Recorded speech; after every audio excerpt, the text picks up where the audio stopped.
Okay, so as we get into some of the teachings in the Isaiah chapters of 2nd Nephi, we start off with a bang.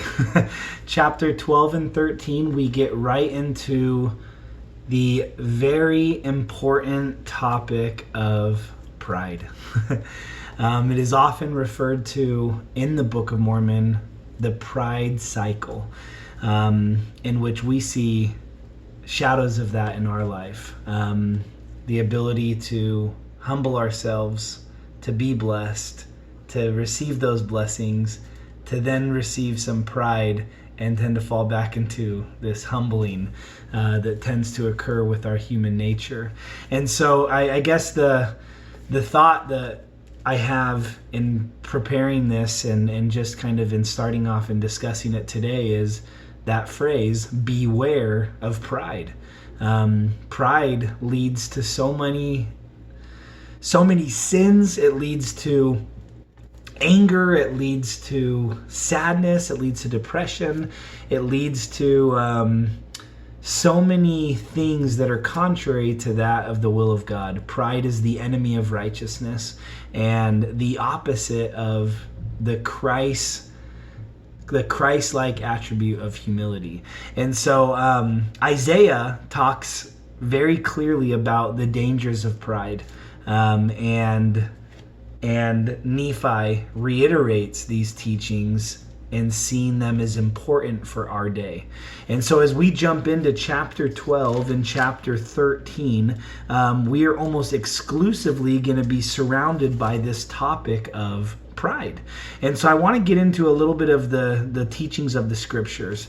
Just to give, but before I get there, I just want to give a quick little background. Many of you have heard me say this, but my patriarchal blessing actually invites me to be humble 4 different times.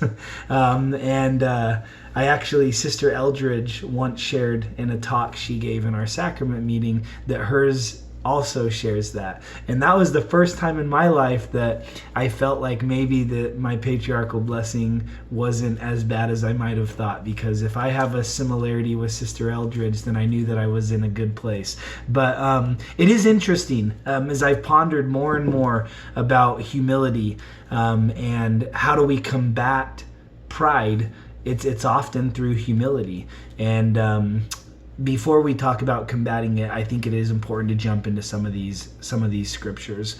And so we learn here that the people, the children of Israel, those that were enjoying the blessings of the temple, the first couple of verses of chapter 12, we have shadows and influences and typifyings of the temple, the top of the mountains, that many will flow unto it. Come ye and let us go up into the mountain of the Lord. And so we start off talking with these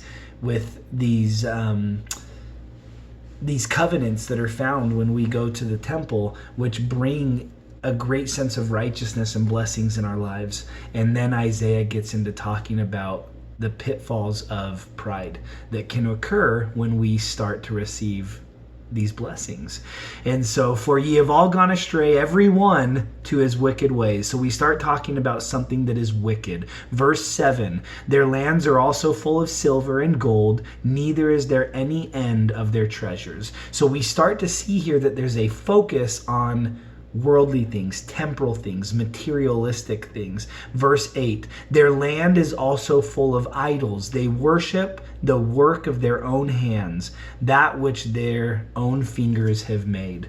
Laura referred in our in yesterday's quick little video that we made to idolatry.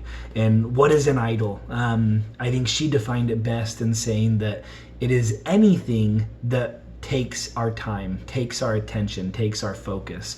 And so we see that being one of the things that leads to this vicious pride. And then comes the pinnacle of this chapter in verse 9 when it says, and the mean man boweth not down, and the great man humbleth himself not, therefore forgive him not. And then to verse 11, and it shall come to pass that the lofty looks of man shall be humbled, and the haughtiness of men shall be bowed down, and the Lord alone shall be exalted in that day. And so we learn here that there is no place for pride in the kingdom of God. The Lord alone shall be exalted in that day. If you find yourselves that you are lofty or haughty, or you are puffed up in your own things, in your righteousness and what you're doing, if you find yourself becoming prideful in some of these worldly pursuits of your life, or the worldly blessings that you are blessed with, there's no place for you in the kingdom of God. And that's not saying that you're destined for hell, but it just says that the principle of heaven is found in humility, and it is rising above that of our pride natural natures that are with us. The proud, the lofty, who is lifted up, he shall be brought low.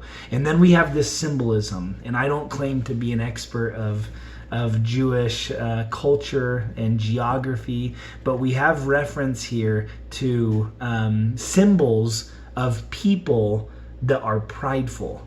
And so in verse 13, we have the cedars of Lebanon. Why are those mentioned? Cedars being trees, the cedars of Lebanon, for they are high and lifted up. So he makes reference to these specific trees because of how high they appear to be.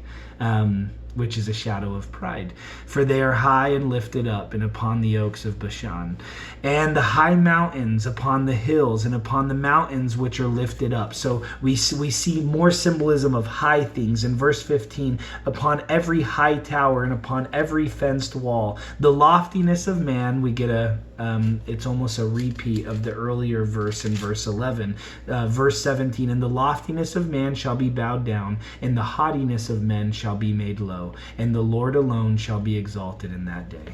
So I guess, sisters and brothers, as I'm putting together just kind of my thoughts for this video, I wish Laura was here. I find like she kind of grounds me with some of these topics, but and just kind of having to focus this. But just with her not being here, I think the most important thing is to understand is pride is not good.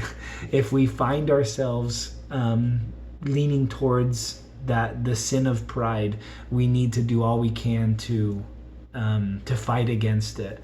And when it is natural to feel that pride, you need to swim upstream to fight it. And how do we fight pride? How do we combat pride? We do it through acts of humility. And I say that because what is humility? It is actions. It is picking up the scriptures for the purpose of learning something. It's going to church for the purpose of having our characters changed. It's looking for ways to change. It's being receptive to the Spirit. It's putting forth action according to the commandments, the teachings, the principles, the doctrines of the gospel of Jesus Christ. The humble man and the humble woman are those that seek to improve, those that are seeking to progress. It is not a sinless person. It is not someone who is perfect. It is not someone that is more righteous. It is simply someone that is always looking to progress. That is how I best feel that is how I best feel humility is described, is when we are constantly looking for ways to improve ourselves, to improve others, to help others, and to put things in front of our own interests. I like these verses. It's not always fun talking about and thinking about pride, but I do know that when we have a true desire to turn away from our prideful natural intentions, that the Lord will bless us with revelation on how we can seek humility in a world that is trying to claim that we need more pride in our in who we are and in the blessings that we have.